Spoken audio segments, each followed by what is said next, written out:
A lonely night. An impulsive decision. She wanted a man in her life. She wanted to love somebody. She wanted someone to love her. But this search for love will lead down a dark road. When two people come together, dum, you don't know what's going to happen. Lust. Voodoo. Murder. Martha Beck's lonely life will never be the same. No matter how fat she was, no matter how bad she was. He loved her, no matter what. Is everything okay? I see you're not drinking your wine. Pensacola, Florida, 1947. Just watching my weight a little bit. Why? You're perfect. Martha Beck is on a first date with a man she met through a Lonely Hearts Club, Ray Fernandez. You're so beautiful. Thanks. Most men don't like larger women. He was a very smooth-talking man, very polished, quite gentlemanly, seemed to be quite a worldly fellow. Cheers. She fell for him very quickly. She wanted to have a relationship with him. She didn't know who he really was. According to writer Scott Christensen, Ray Fernandez wasn't looking for love. Ray was after the money. He was after the gold. That's what he desired. Well, Raymond Fernandez is not a rich man. Fernandez is a con man who preys on lonely hearts like Martha Beck. She was a mark for him. She was prey. She was somebody to try to take advantage of. And when he saw that she didn't really have a lot of money, he wasn't as interested as he otherwise might have been. But he doesn't count on the determination of this divorced mother of two. Martha wants so deeply to be loved by Ray Fernandez, she will sacrifice everything. She is so committed to this romantic illusion of who he is and what their relationship can be that she agrees to abandon her children. For Todd Robinson, director of a Hollywood film about Martha Beck, this is the first sign that she is becoming obsessed. And one day she marches her two kids down to a Salvation Army, parks them on the steps, and never sees them again, which is almost a pathological commitment to this man whom she barely knows. Martha, I think you should take a seat. To Ray Fernandez, this unthinkable act is a touching sign of devotion. Martha, there's something I gotta tell you. Something interesting happens. He somehow embraces the notion that she really cares about him, that she is really supportive. And at some point, in a rather short duration of time, he decides to put his cards on the table. I'm alive, and I'm a cheat. My feelings for you were genuine. You're the only one I love. Out of all those girls. Ray tells Martha he makes a living by seducing single women and cheating them of their savings. I could always use a partner in crime. And she says, well, that's a good idea. I can be your sister, and we can just do it together. I think it's a brilliant idea. Really? When Beck became aware that Fernandez was conning women out of their money, it didn't repel her. It bonded her to him. She liked the idea of taking advantage of women. She didn't like women. She was angry at them. This afforded her an opportunity to get even with all the slender women that got the guys. No. Joining forces, the lethal lovers hone in on a lonely heart. Yep, she's a beauty. 66-year-old Janet Faye obviously was much older, looks like an old lady, but obviously the degree of property she had, or the degree of money she had, was the lure. And he thought that they could do a rich picking here, which would last them quite a while. You are looking beautiful. Thank you. While Ray courts his latest mark, Are you trying to get me drunk? I I do believe I am. Martha pretends to be his sister. To us. A woman your age probably shouldn't drink so much. Do not concern yourself, my dear. I am in perfect control of my drinking and my eating. But she is burning with jealousy. We are. Cheers. On a number of occasions, she was no longer able to conceal it. Is the food to your liking? Oh, it is fabulous. Good. The meat's a bit tough. And it led to explosive results. It is a beautiful wine. A woman of your age shouldn't be drinking so much. Long Island, New York, 1947. Control of my drinking. A pair of lethal lovers are at work on their latest victim. Definitely. It's a toast again. They were a strange couple. Certainly, these other women must have found it strange that as they were being courted by Ray, his sister was often on the scene. But Martha Beck is not Ray's sister. Anything for you? She is his lover, and the only woman who knows the real Ray Fernandez. For you alone, I can be myself.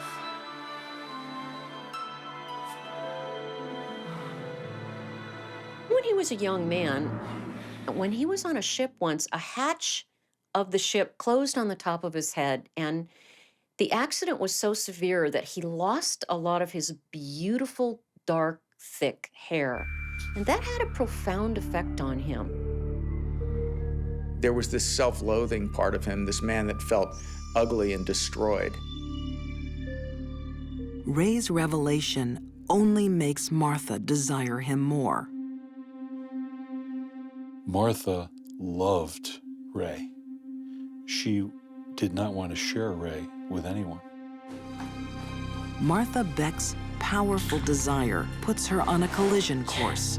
What on earth are you doing? Ray is trying to say, for God's sake. I am about to write to my stepdaughter. With Ray's latest lonely heart, Janet Fay. I'm going to make sure that you will not be living with us. She could no longer contain herself.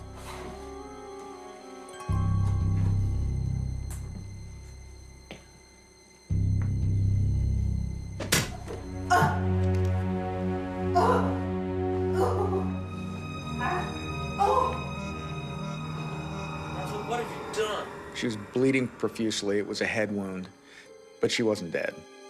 That wasn't part of the plan. I'll take care of her. Now the con man will become a killer.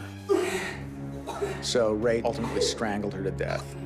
And in the process, even her dentures popped out.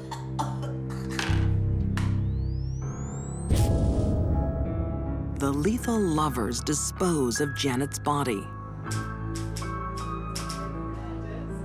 and write a letter to her daughter to make it appear that Janet is still alive. Having a great time.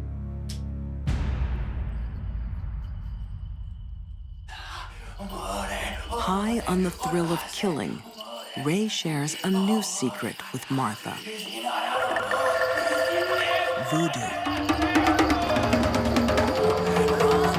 Fernandez was sort of seduced by the dark side, almost the Hollywood side of voodoo. And over time, he began to think that he could actually seduce women, make love to women, as he characterized it, from great distances. Ray believes voodoo helps him select vulnerable women who will be easily charmed. Women like single mother Delphine Downing, Ray and Martha's next victim. Delphine believed that she finally had found a husband, she had found a father for her young child, her life's problems were solved, she would live happily ever after. She didn't know what she was in for. She didn't know what her child was in for.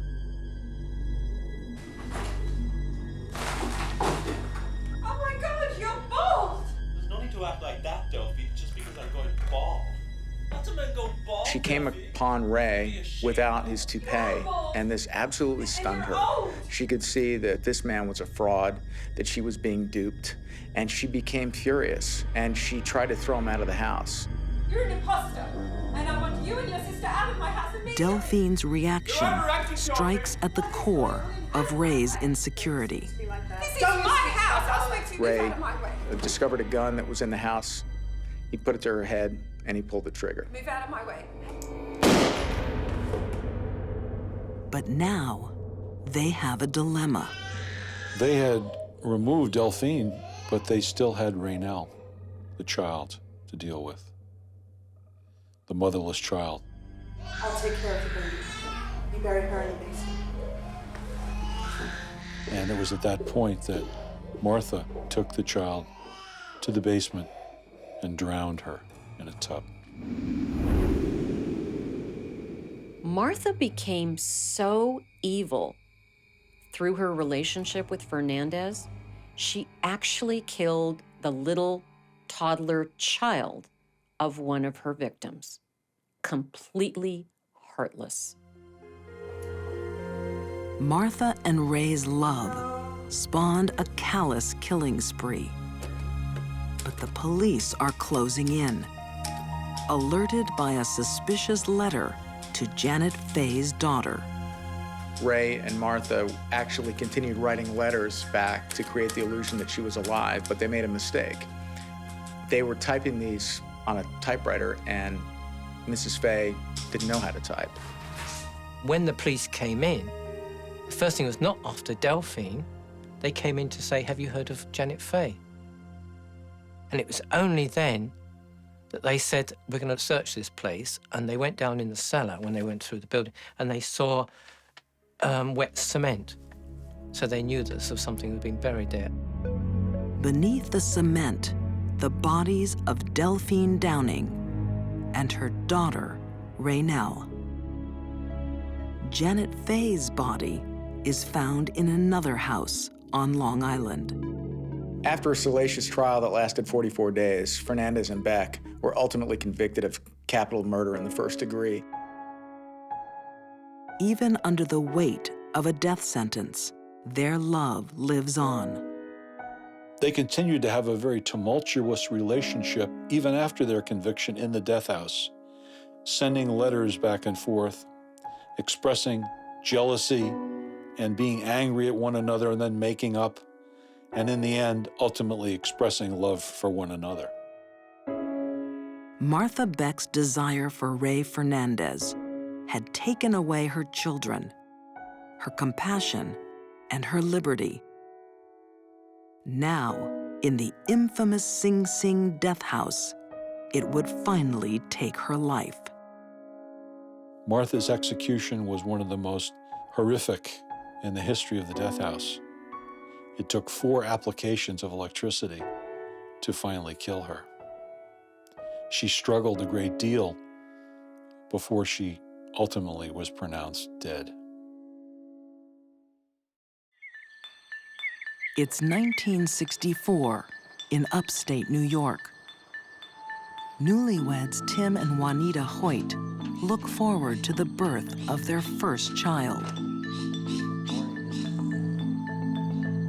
Wanita said that her mother always told her that she was good for one thing, and that was to make babies, to have children. Doing well. Have a good day at work. But none of her children will live for long. She secretly murders them.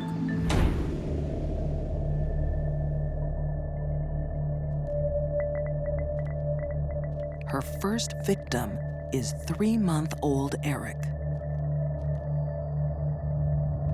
Home alone together, Wanita smothers him.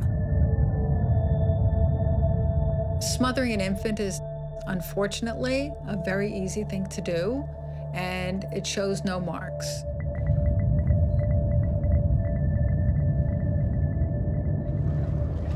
Investigating Wanita's story, husband and wife writing team Jamie Talon and Richard Firstman discover a cold, distant killer.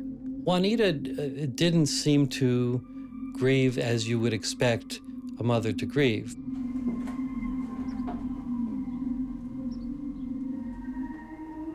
You know, when you have a baby, you take the baby in your arms, you hold the baby. She would never do that.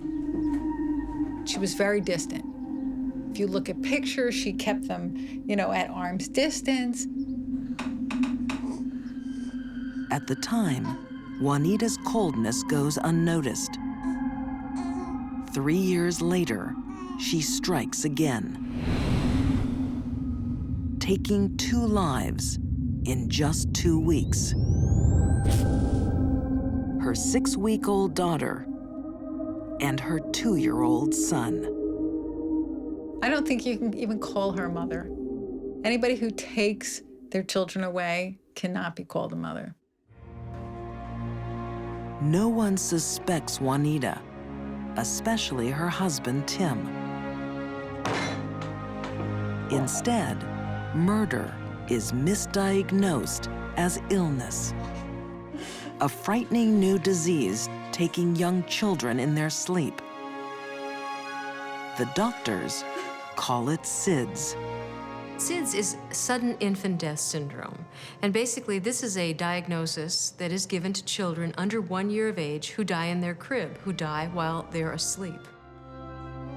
The only time a forensic pathologist will certify a death as due to SIDS is when they've ruled out all other possibilities.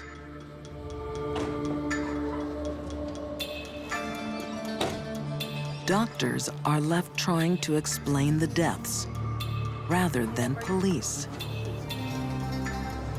When Wanita and Tim are expecting their 4th child, one doctor is determined to stop another family tragedy. Dr. Alfred Steinschneider was sort of recreating his research world to understand why babies die inexplicably for no apparent reason. And along came Wanita Hoy. Here he could follow the 4th baby, and maybe the key to unraveling SIDS was in his hands. Wanita's new daughter, Molly, is monitored at Dr. Steinschneider's sleep clinic. She was a happy little girl. She was just a joy to have around, you know, just a sweet little girl. Corinne Dower was one of the nurses who cared for baby Molly. Molly came in as a SIDS patient. We rocked her, we walked her, we fed her, and she was doing well. So how's she doing today, nurse? She's still responding already. Well, I'll get used to it. The nurse's only cause for concern is Molly's mother. She seems distant, uncomfortable with intimacy. She never hugged it, never kissed it, never said, you know, anything. She just... And I thought that's a little strange. And that's kind of what led them to suspect that there was something else going on here. They have this mother who seems to really have no connection to the baby, and then these babies are dying mysteriously. The nurses believe this medical investigation should be a murder investigation. Their boss doesn't agree. Yes, nurse. I'm really concerned about Wanita Hoy and her nurse child, Molly. In what way? I'm sorry.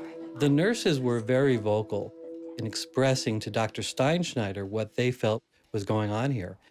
Doctor, it's just too suspicious.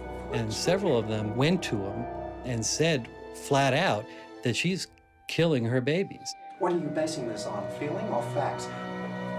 Corinne's worst fears unfold. Enough. Now, I'm very busy, so if you don't mind. Because Dr. Steinschneider, he discharged her. And I said, if you send her home, that lady is going to kill her. And he said, you're just another hysterical nurse. So what can you do? Baby Molly Hoyt is sent home with her mother. It would simply be a matter of time. And then about 11:15, when we were getting ready to go off duty, I said, Joyce, what do you think? Do you think she's still alive? And of course, when I came on duty the next day, she was dead.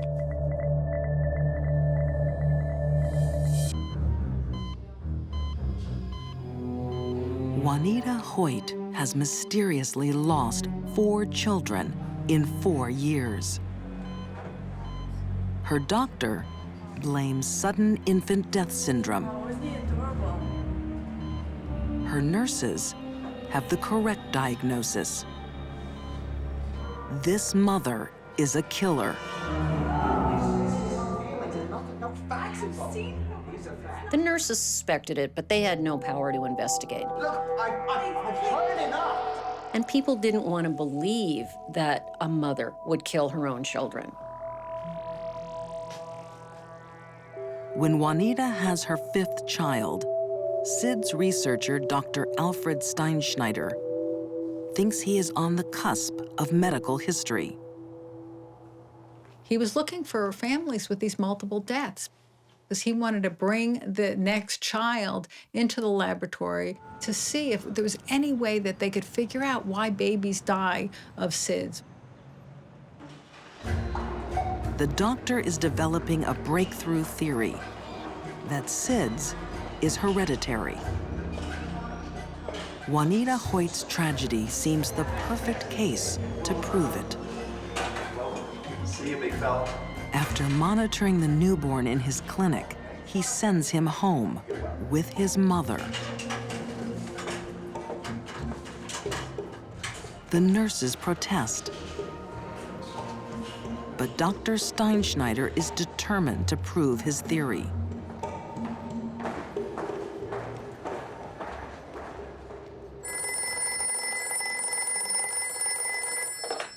Doctor's office. It's happened again.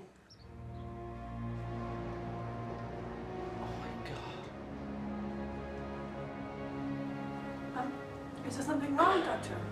They wept when he died. Noah Hoyt has died. This one nurse said she couldn't even look at Dr. Steinschneider. I warned you. She said, I told you so. I told you so. Medical research allows another murder. You really can't distinguish between SIDS and what they call a gentle smothering. So when you don't have any really hard evidence, it's very difficult to make an accusation. With every tragic death, Wanita Hoyt gets more attention. It's exactly what she wants. She suffers from a disturbing psychological illness, Munchausen syndrome by proxy. And this is basically where women, it's almost always women, will cause illnesses or even deaths in their own children in order to gain sympathy and attention for themselves. Wanita Hoyt is, you can't think of a more classic case than hers. But in 1971, Wanita isn't diagnosed or investigated. Dr. Steinschneider publishes her case as proof that SIDS is hereditary. He becomes famous as doctors around the world follow his research. Steinschneider had the chance to intercede, to save these babies, and yet what he did was take these cases, take these deaths, and turn them into a theory that was fraudulent. So he used these deaths to advance his own career. And there's really nothing more cynical than that. For the next 22 years, SIDS research is sent off on the wrong track. And Wanita Hoyt, child killer, remains free. until District Attorney Bill Fitzpatrick takes a look at Dr. Steinschneider's research paper. Pretty obvious to me that they were talking about the murders of 5 children. Bill Fitzpatrick believes the doctor's theory allowed Wanita and other mothers to murder with impunity. His paper was used for almost a quarter of a century as a license to kill. Sergeant, I brought in my photographs of my babies just to show you how beautiful they were. Aged 46, Wanita Hoyt is called in for an interview. I was actually watching through a glass partition, and Trooper Mulvey, in a very, very gentle voice, told her, "Wanita, you know, this is not the way the kids died." These are my babies. My babies. In our wildest dreams, we didn't think we would get a confession. You don't have any crime scene photos. You don't have any eyewitnesses because Wanita was the only one there when the babies died. You're telling me that this was all coincidence? And there came a time where she, put her head down for a second. I'll never forget these words. She looked up in a very sorrowful voice and said, "I've asked God so many times to forgive me."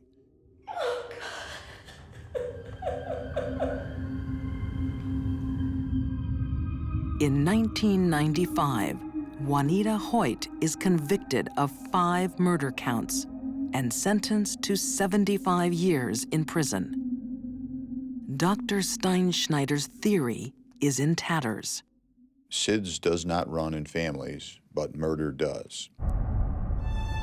Instead, SIDS research refocuses on infant sleeping positions with amazing success. They suggested something called the back to sleep movement. And what was found was stunning.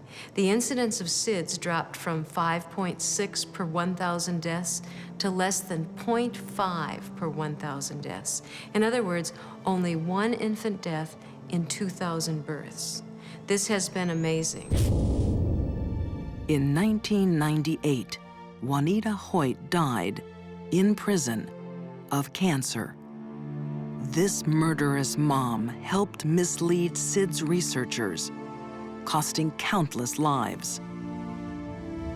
She gave an alibi to other mothers who would kill their babies. And she murdered her own 5 children. This was a woman who craved a lot of attention. A sad person who nobody really understood the complexity of her sadness until it was too late. At a busy English railway station, a police investigation leads to a baggage room. Inside an ordinary suitcase, horrifying secrets. In it, there was a gun, a kosh, various sex magazines, a copy of Mein Kampf. But the most damning and most important piece of evidence was a tape, a 1/4-inch reel tape.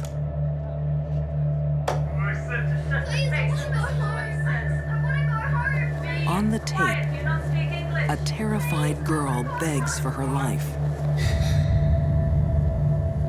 This little girl is asking not to be tortured, screaming for a mummy and asking to go home. It was awful. A woman's voice can also be heard, torturing a young child to death. Her crimes will shatter a nation's innocence. Her name is Myra Hindley. What Myra Hindley did was evil. There is absolutely no doubt that Myra Hindley was the most reviled woman in Britain. Manchester, England, the early 60s. 19-year-old Myra Hindley is a quiet secretary. infatuated with co-worker Ian Brady. Myra was looking for someone to pull her out of her boring existence. And for her, Ian offered that. Soon, Ian Brady initiates Myra into his dark world. Brady flirts with Nazism and is a sadist. He gets sexual pleasure from the sufferings of others. She was ready to enter a sexually sadistic, sadomasochistic relationship with Brady. It didn't take much doing. He could teach her things she couldn't learn anywhere else. And she wanted to learn. Brady's deepest fantasies will give Myra the ultimate test of her love. He'd already begun fantasizing about crimes against children and fantasizing about committing the perfect murder. What he needed was someone to help him act that out, and that person was Myra Hindley. Myra made the leap from sadistic sexual fantasies to reality because she wanted to please Ian, and she wanted to show Ian how adventurous she was. They became, in a way, a sort of Bonnie and Clyde couple. Each lived for the other. As a young Manchester journalist, Clive Entwistle wrote about Myra Hindley. She was desperate to fulfill his fantasies, his needs, as she was frightened, I suspect, of rejection by him. On a cool Friday night, a teenage girl heads to a local dance. Brady had decided that he wanted to kill. Pauline Reed was their first victim. 16-year-old Pauline Reed knows Myra and her family. Myra offered to give her a lift and said to her in the vehicle, "By the way, I've lost a glove on the moors. Would you like to come with me and help me look for it?"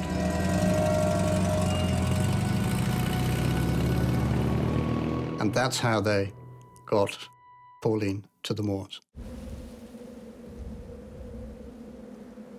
The moors above Manchester were a special place for Ian Brady and Myra Hindley. They'd picnic there together. They'd have sex there. It was a very, very important place to them. Tonight, it's Pauline's time to die here. Because she trusts Myra.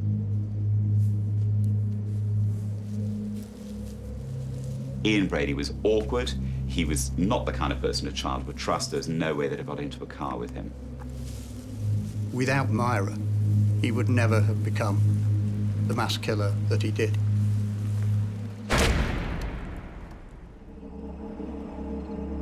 On the barren hillside, their depraved fantasies are unleashed. Pauline is brutally raped, tortured, and murdered. When a sadist abducts someone and tortures them, the most important part of that for them is the actual suffering of the victim. The moaning, the crying. Criminal profiler Candice DeLong knows what drives a sadistic killer.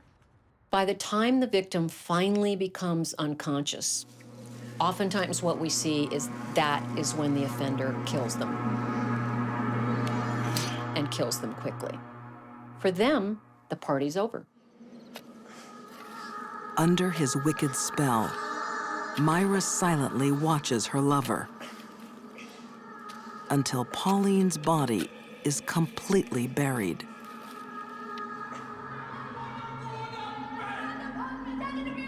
One of the clues to Myra's sadistic nature lies in her past. She's exposed to violence from an early age. Her father, Bob, boxing champion and barroom brawler, is a hard man.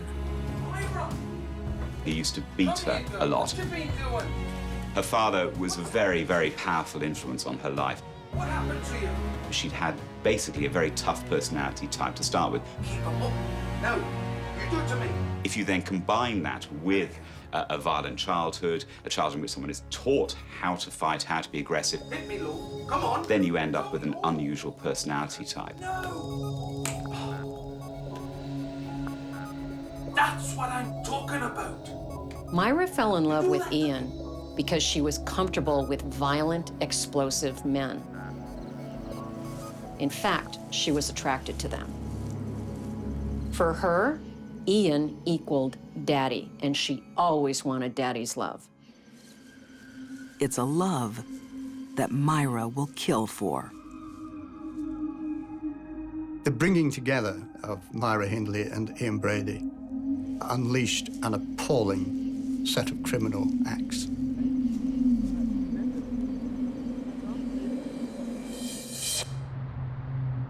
In Manchester, England, a young teenage girl has been kidnapped, sexually tortured, and murdered.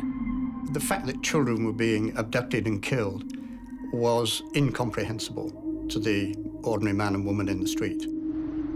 Even more shocking, one of the killers is a woman in the thrall of a dangerous man. Myra may have gone through her life and never been a sadistic person, but once she hooked up with someone and fell in love with him, and that was his idea of how life would be, it was hopeless. Myra Hindley herself admitted that if she hadn't been there, Ian Brady wouldn't have been able to kill. So without Myra, these crimes wouldn't have happened. Out on the lonely English moors, Myra has collected another victim, a young boy, to satisfy her lover's sexual fantasies. Keith was a lad, a cheeky little lad, who liked to go out and have fun.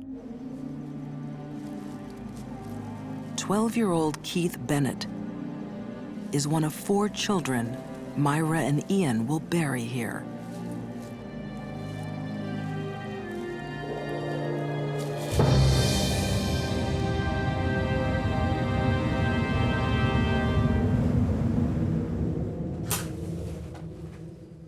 Keith's mother is Winnie Johnson. I'm a mother. It was my first lad, and I've got to find him, no matter what. Keith's body has never been found. I've had nightmares, I jump in my sleep. It's getting to me now, because I just can't get him back. Winnie will never forgive Myra Hindley. She shouldn't be on this earth. She shouldn't even be in heaven. She should be in bloody hell as far as he can send her. While Winnie Johnson holds on to her memories, Myra and Ian create their own.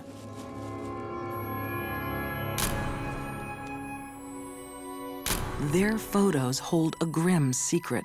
Myra, you ready? A tiny body lies beneath Myra's feet. Myra and Ian returned to the crime scenes.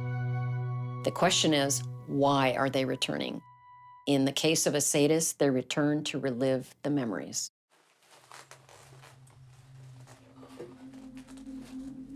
That's a good one, Nettie. But photos aren't enough. The sadistic couple want to record the sounds of torture and murder. One victim is a 10-year-old girl, Leslie Ann Downey. And they took her back to Wardlebrook Avenue, where he photographed her. Shut up! You're not going anywhere! And recorded her being killed. Stop it! You're gonna make him mad. You wanna make him mad? With an audio tape, he could relive the screaming, the begging, the pleading, and get turned on all over again.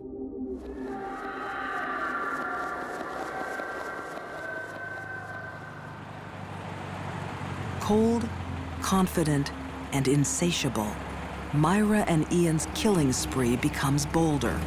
So he started to take these slightly mad risks, if you looked at what had happened before and how carefully planned he'd been. Dirty little bastard. Their next victim, Edward Evans, is invited to his own death. This one's been the messiest one yet. In their living room. Evans was 16, 17, and he picked him up in a pub in Manchester. They also invite Myra's brother-in-law, Dave Smith, thinking he'll join them. Smith had no idea. He walked into it totally cold, totally unaware, and suddenly found he was involved in the most horrific scene with blood all over the place, a man's head being smashed in. The killers have taken one risk too many. Hey? Afraid for his life, Dave Smith calls the police. Yes, may I speak with the police?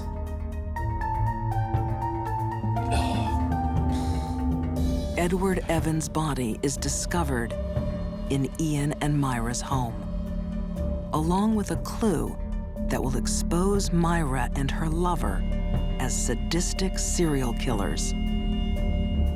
Well done, Constable. Constable, I want everything logged. And I'm A looking for left anything luggage related to ticket other leads to a things. shocking treasure trove.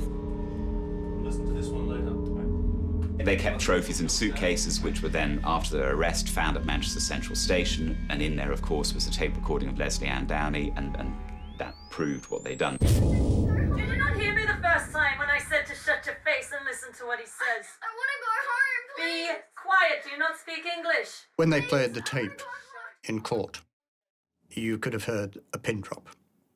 You could. Nobody moved. Nobody said anything. Afterwards, there was a long, stony silence as people reflected on what they'd just heard. The suitcase contains other gruesome souvenirs, gravesite photos. Now, police know where to search. For over 3 weeks, the police searched the moors. As I arrived, they had just excavated Leslie Ann Downey's body. And there were no such things as body bags in those days. I looked in and saw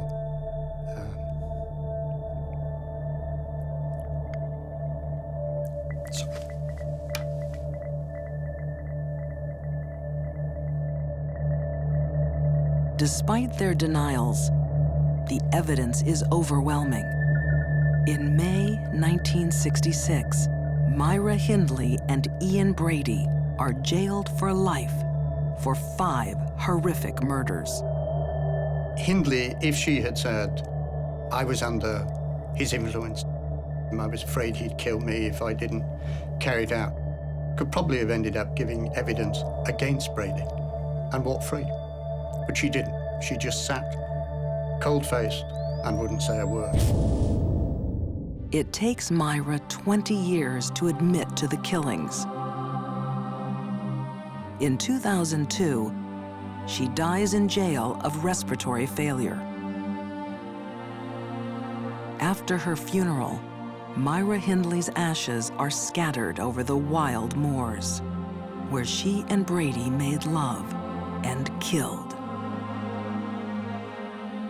I think it's very difficult to say, was Myra Hindley sick or was she evil?